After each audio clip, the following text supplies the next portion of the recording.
Ito ang sabi ng Panginoon, Israel, manumbalik ka na sa Panginoon na iyong Diyos. Ang pagbagsak mo ay bunga ng iyong kasamaan. Dalhin ninyo ang inyong kahilingan. Lumapit kayo sa Panginoon at sabihin ninyo, patawarin mo na kami. Kami iyong kahabagan at tanggapin. Maghahandog kami sa iyo ng pagpupuri. Hindi kami mailigtas ng Assyria.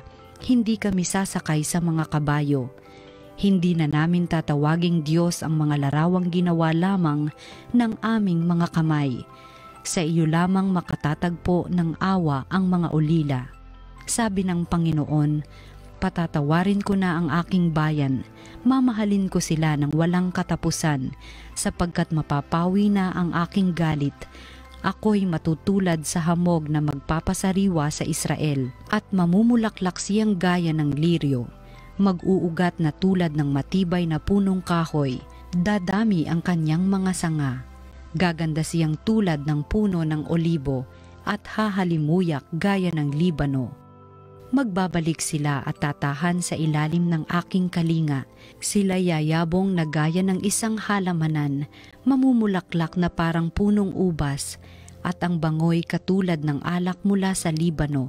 Ephraim, lumayo ka na sa mga Diyos-Diyosan. Ako lamang ang tumutugon at nagbabantay sa iyo. Ako'y katulad ng sipres na laging luntian, at mula sa akin ang iyong bunga. Ang mga bagay na ito'y dapat unawain ng matalino at dapat mabatid ng marunong. Matuwid ang mga daan ng Panginoon at doon tumatahak ang mabubuti, ngunit madarapa ang mangangahas na sumuway. Ang salita ng Diyos.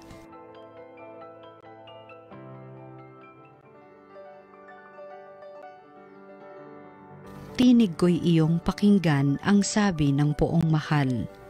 Sa paglabas namin sa bansang mabagsik, ganito ang wika na aking narinig. Mabigat mong dalay aking iniibis. Ipinababa ko ang pasaning basket. Iniligtas kita sa gitna ng hirap. Iniligtas kita nang ika'y tumawag. Tinig ko'y iyong pakinggan ang sabi ng poong mahal. Tinugon din kita sa gitna ng kidlat at sinubok kita sa batis Meriba. Kapag nangungusap ako'y inyong dinggin. Sana'y makinig ka o bansang Israel. Tinig ko'y iyong pakinggan ang sabi ng poong mahal. Ang Diyos-Diyos ay huwag mong paglingkuran. Diyos ng ibang bansay di dapat luhuran. Ako'y Panginoon, ako ang Diyos mo. Ako ang tumubos sa iyo sa Ehipto. Tinig ko'y iyong pakinggan ang sabi ng poong mahal. Ang tangi kong hangad sana ako'y sundin. Sundin ang utos ko ng bayang Israel. Ang lalong mabuting bunga nitong trigo, ang siyang sa inyo'y ipapakain ko, at ang gusto ninyong masarap na pulot, ang siyang sa inyo'y aking idudulot.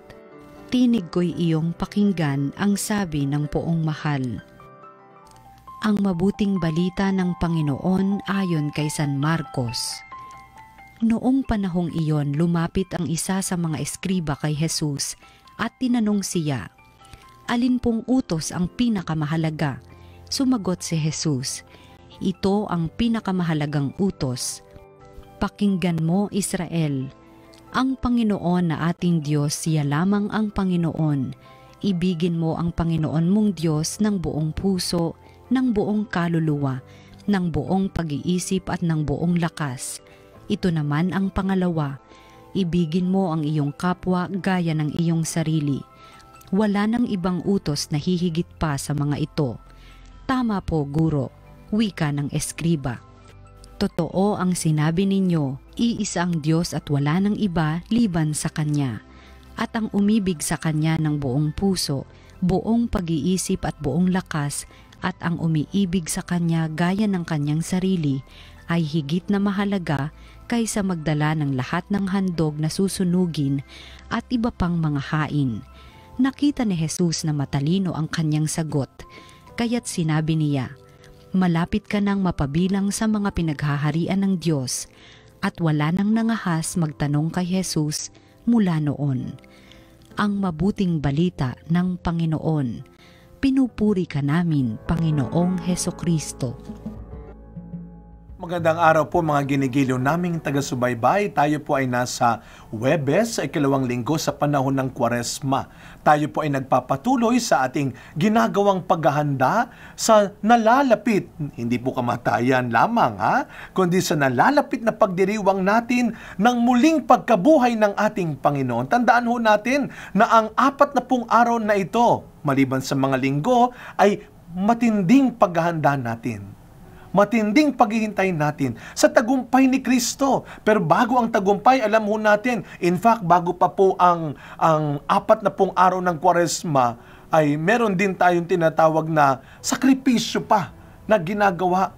Na bago natin lasapin ang tagumpay, meron talagang sakripisyo Parang gano'n naman talaga ho sa buhay.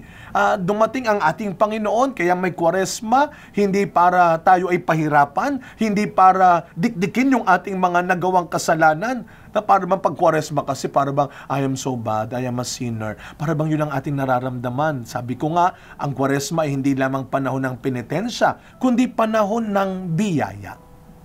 Ibinigay ang Kwaresma ng Panginoon. Nagkaroon tayo ng Kwaresma dahil may Kristong nagpakasakit at namatay para sa atin. Dumating siya, hindi para tanggalin ang anumang paghihirap at sakripisyo natin, kundi para bigyan ng mas malalim na kabuluhan, katuturan, at bigyan ng magandang kinalalabasan ang bawat sakripisyo natin sa mundo. At kaya meron tayong Pasko ng muling pagkabuhay. Kaya meron po tayong 40 araw na paghahanda, paghihintay. Kaya wag natin dadayain. Pagbukas, sinabi nating araw ng pangingilin, abstinence. Sabi all Fridays of Lent lang daw ang abstinence. Wag na natin tipirin. Gawin na natin lahat ng araw ng Kwaresma. Gawin na nating araw ng pangilin. Pagtitiis, pagbabawas. Hindi lang sa pagkain, maging ng ating mga kasalanan. Huwag na ho nating dayain yung mga sakripisyong gagawin natin ngayon. Kaya nga ho, masasabi ko na ang panahon ng Kwaresma ay panahon din ng tayo ay pinupuro, being purified sa ating mga sakripisyo, paghihirap na ginagawa. Tayo ba ay tapat sa mga ginagawa nating sakripisyong ito? Yung iba, Biyernes, sabihin dyan huwag mo munang kainin yan. Hindi ako pwedeng kumain ng karne. Naku, binigyan pa naman kita ng ulam na ganito, pinaglutuan kita, karne. Huwag kang mag-alala, i-ref mo, bukas kakainin ko. Hindi ka namamasyal masyado ngayon, hindi ka magsha-shopping ngayong Kwaresma, dahil nga, sabi mo, pag-aayuno, pagbabawas. Pero inipon mo lang, pagkatapos ng Lent, gagamitin mo rin para pa rin pala sa'yo. Ang ating Ebanghelyong sa araw na ito ay isa hong kilalang kwento. Isang makatotohanang kwento at makapangyarihang paalala sa atin. Ang kwento ni Lazaro at ng mayamang tao. Kapwa sila nabuhay. Tandaan ho natin yan. Ito ang katotohanan sa buhay. Huwag mo na laging sabihin na hindi patas ang buhay. Life is so unfair. Sadyang may pagkakaiba-iba tayo sa mundong ito. Pero lahat tayo binigyan ng pagkakataong mabuhay sa mundong ito. Nasa sa atin din ang paraan at desisyon kung paano natin gagamitin ang buhay na mayroon tayo. Ang bawat oras at sandaling meron tayo. Nabuhay ng pareho si Lazaro at ang mayaman. Pero ang paraan ng kanilang pamumuhay ay naging magkaiba. Sabihin nating mas matiwasay, marangya ang buhay ng mayaman. Saganang-sagana. Kaya nga araw-araw siyang kumakain at marahil maraming nasasayang din. Kaya may isang Lazaro na naghihintay lang ng mga nasasayang niya. Si Lazaro ba ay nag-enjoy sa kanyang kahirapan? Baka hindi naman. Kaya nga gumawa siya ng paraan. Kaya kahit yung mga natitira, mga mumu lamang na nahuhulog, ay kanyang inaabangan. So hindi natin pwedeng sabihin lang na ako'y mahirap sila'y mayaman Matapobre yung mayayaman na yan Yung mayayaman na yan ay madamot Masasama yung mga mayaman na yan Sandali lang. Baka wala na nga tayong pera at pagkain, pati magandang ugali ay wala na rin tayo. Disposition. The only difference between a good day and a bad day is your attitude. Your disposition. At sa huli, kapwa sila natapos sa mundong ito. Doon tayo ngayon haharap sa Diyos sa hukuman ng ating Panginoon. At tatanungin tayo ng Diyos, hindi kung sino ang nabuhay ng mahaba, kundi kung sino ang nagsikap mabuhay ng tama. Hindi kung sino ang nakakuha ng marami o nagbigay ng malaki, kundi kung sino ang nagsikap mabuhay ng mabuti. Kaya mga kapatid, ngayong panahon ng Kwaresma, pagnilayan ho natin, hindi ang buhay ng ibang tao. Huwag natin pagnilayan, and worst, huwag nating pagkwentuhan, pagpiestahan, at pagpasapasahan ang buhay ng ibang tao. Humarap tayo ngayon sa Panginoon. Ikaw at siya lamang. At iyo pong tanungin, Panginoon, tama pa ba ang mga ginagawa ko sa buhay ko? Tama pa ba ang mga priorities ko, ang pananaw ko, ang pagtrato ko sa buhay na meron ako? Kung ito po'y mali, Panginoon, huwag mo lang akong baguhin, kundi palakasin mo ang loob ko upang matanggap na may kailangan kang baguhin. Samahan niyo po ko sa isang maikling panalangin. Sa ngalan ng Ama, ng Anak, ng Espiritu Santo. Amen.